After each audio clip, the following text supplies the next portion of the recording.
Deschamps' final mind game, what he really said about Senegal: "I respect Iraq, but Senegal and Norway are truly fantastic teams. We're in for some tough battles in our first 3 matches." That was Didier Deschamps speaking to the press when France's World Cup squad was announced. A simple quote, a professional assessment, nothing unusual. Except when Didier Deschamps calls your team truly fantastic, it's never a compliment, it's a warning label he's putting on you. Not for you, but for his own players. It's a man who has been to 4 World Cups as a coach, 2 finals, won the trophy once, lost it in the most painful way possible once, telling a room full of journalists exactly how seriously he takes the opponent he's about to face. And there's a reason he takes Senegal more seriously than almost anyone else in this tournament. Because 24 years ago, in Seoul, a team from West Africa did something to France that Deschamps has never forgotten. Something that ended a World Cup before it began. Something that, even now, when he talks about 2002, you can see the scar tissue in the way he chooses his words. Tomorrow night in East Rutherford, New Jersey, France and Senegal will meet again, for the first time since that day in Seoul, and everything Deschamps has said in the press room over the past 2 weeks tells you he remembers every second of it. June 2002, Seoul, South Korea. The opening match of France's title defense, the reigning world champions, the reigning European champions, a squad featuring Zidane, Henry, Vieira, Trezeguet, Desailly, the most decorated team in the tournament. Their opponents? Senegal, a country making its first ever World Cup appearance. A squad of players from the French league, players that the French national team members literally trained with every week at club level. A team nobody outside West Africa gave a chance. Papa Bouba Diop scored in the 30th minute. France never recovered. Not just in that match, in the entire tournament, Les Bleus went home without scoring a single goal in 3 group stage games. The greatest humiliation in French football history. Deschamps wasn't the coach in 2002, but he was watching. He had captained France to the 1998 World Cup and Euro 2000. He knew every player in that dressing room. He understood the psychology of what happened. A team so convinced of its own superiority that it walked into a trap of its own arrogance. And now, 24 years later, he sits in the same chair, facing the same opponent in the opening match, knowing that the football world is watching to see if history rhymes. He's not going to let it. When Deschamps spoke to FIFA in his pre-tournament interview, he said something that reveals his entire psychological strategy for this World Cup. "I only ever think about today and tomorrow. That's just how I am. Nothing else matters. I'm focused on what lies ahead." On the surface, a generic coach quote, but context changes everything. This is Deschamps' last World Cup. He confirmed it publicly.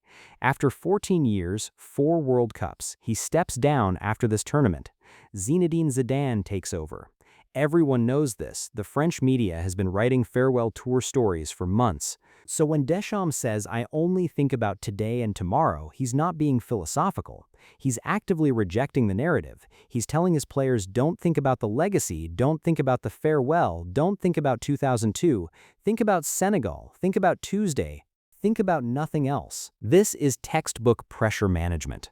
And it's aimed internally, not externally. Now compare that to what he said about the 2002 parallel. What happened in 1998 and 2018 will always stay with me. But nothing can change the past. What matters now is what we do next. He doesn't mention 2002 directly. He mentions the victories, 1998, 2018. He skips the disaster. This is not an accident. Deschamps does not speak carelessly. By naming 1998 and 2018, he frames France's World Cup story as a winning story. By omitting 2002, he refuses to give Senegal the psychological ammunition of being acknowledged as France's nightmare. Then there's the squad announcement press conference, where he said, "This squad is built around playing well and getting on well together."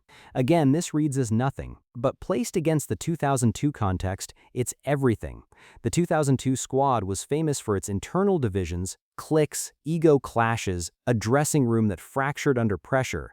Deschamps is signaling, without naming the ghost, that this squad is different, cohesive, united, not vulnerable to the same collapse. Every word is a brick in a psychological wall he's building between 2026 and 2002. Now let's look at the other side of the press room. Senegal's head coach is Pape Thiaw. If that name doesn't register immediately, that's part of Senegal's advantage. Ya is relatively unknown on the global stage. He doesn't carry the weight of narrative the way Deschamps does. There's no farewell tour story, no 14-year legacy, no pressure to prove anything to history. And Senegal's qualifying campaign tells you everything you need to know about how they'll approach this match. They topped their group undefeated. 10 matches, 3 goals conceded. That's not flair. That's not the romanticized African football that European media loves to talk about. That's organization, discipline, structure. The psychological asymmetry is clear. France is managing pressure, avoiding the 2002 narrative, building internal cohesion. Senegal is embracing the underdog role, carrying 2002 as motivation, with nothing to lose. When Deschamps calls Senegal truly fantastic, Senegal hears validation. When Deschamps refuses to mention 2002, Senegal knows he's thinking about it. The mind game has already been played, and both coaches know the other's hand. Here's what Deschamps' press room strategy tells us about how France will play tomorrow. France will not underestimate Senegal. The 2002 ghost makes complacency impossible. Expect France to start at full intensity. Mbappé, Olise, Tchouaméni, the full starting 11. No rotation, no experimentation. Deschamps treats this as a knockout match, not a group opener. France will try to control the tempo. Deschamps' today and tomorrow mindset means his team will try to suffocate the game early. Quick possession, high press, deny Senegal the space to counterattack. This is a coach who wants to kill the narrative before it starts. And here's the key tactical tell. Deschamps said his squad has a balance between experience and youth. That balance is his insurance policy. The experienced players, Mbappé, Griezmann, Dembélé, carry the 2022 final scar. They know what it feels like to lose on the biggest stage. The young players, Olise, Zaire Emery, have no scar tissue at all. They play without the weight of history. That combination, experience that remembers pain and youth that doesn't fear it, is Deschamps' answer to the 2002 question. His way of saying this team has been built specifically to avoid the trap that destroyed France 24 years ago. Whether it works, we'll know in 24 hours. But the press room war, that's already been fought. And Deschamps has made his position clear. He will not speak 2002 into existence. He will not give Senegal the satisfaction of acknowledgement. He will treat this as a football match, not a historical rematch. The question is whether Senegal, disciplined, organized, carrying the memory of the greatest upset in their football history, will let him tomorrow night, East Rutherford, France versus Senegal. The mind game started weeks ago. The football starts tomorrow. And if the press room told us anything, it's that both coaches know exactly what's at stake, even if only one of them is willing to say it out loud. If you want to understand what's really happening at this World Cup, not just the goals but the psychology behind them, subscribe. Every match, we decode the press room, the quotes, the silence, the games within the game. Drop your prediction in the comments.